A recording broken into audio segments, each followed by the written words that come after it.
Hi everyone, this is Jason from Basically About Basil. I just wanted to give you an overview of my BeeKeeper basil project. Now, for many people, if you've grown basil, you know it's a favorite of the pollinators. Once it goes to flower, the pollinators just really love it a lot.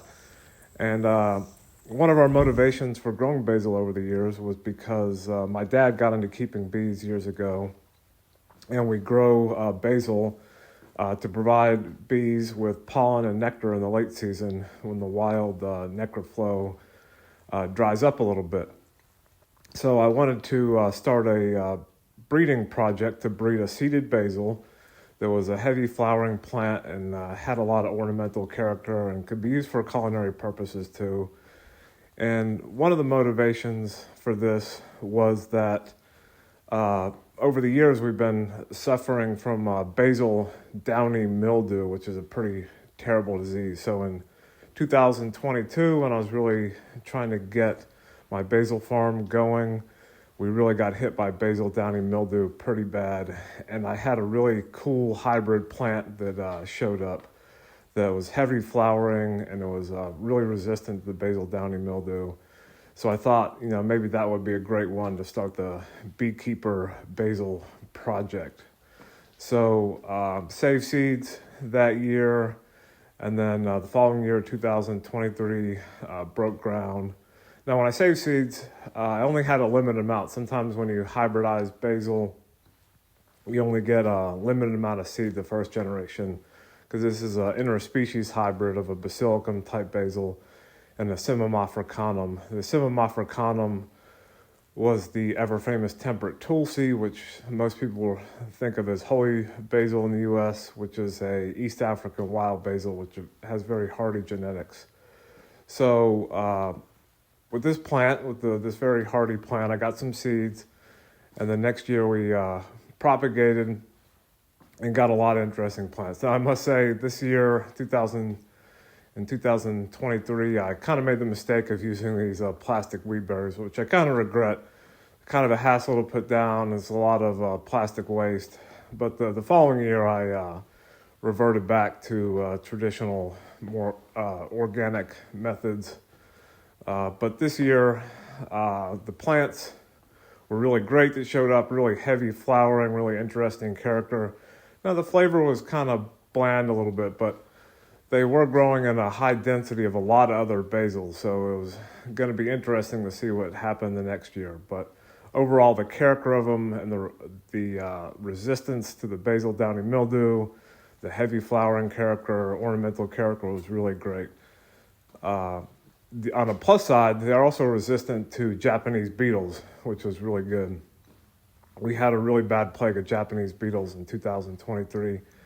And BeeKeeper basils were resistant to those too. So that year, the seed harvest was a little bit better, still a little bit low, but we got the ground ready again, 2024, got the plants started, and then we got them planted.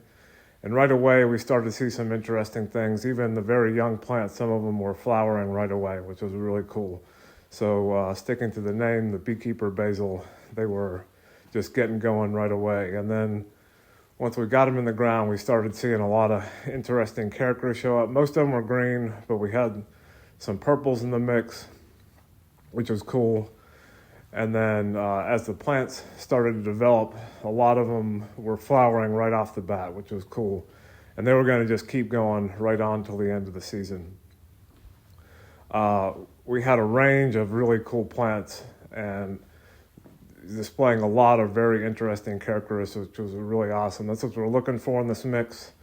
It's not a homogeneous mix, heterogeneous mix that gives you just a lot of interesting plants and just a lot of fun to grow for your pollinator garden, giving you that just great diversity of the basil plant. And so we started seeing, a lot of the insects coming on here, and it's great for the honeybees, but you get a lot of the wild bees showing up too.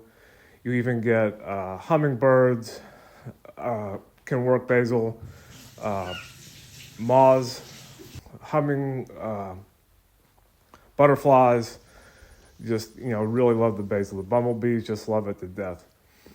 So the season kept going and the plants just kept flowering and flowering and flowering. So they're kind of continuous flowering, and they don't senesce or start dying right away as they flowered. So it was just tremendous year this year, 2024. The project is just going really good. I barely had to call any plants for disease or just not growing well. They just all performed so well and just kept flowering and flowering all season, showed really good robustness.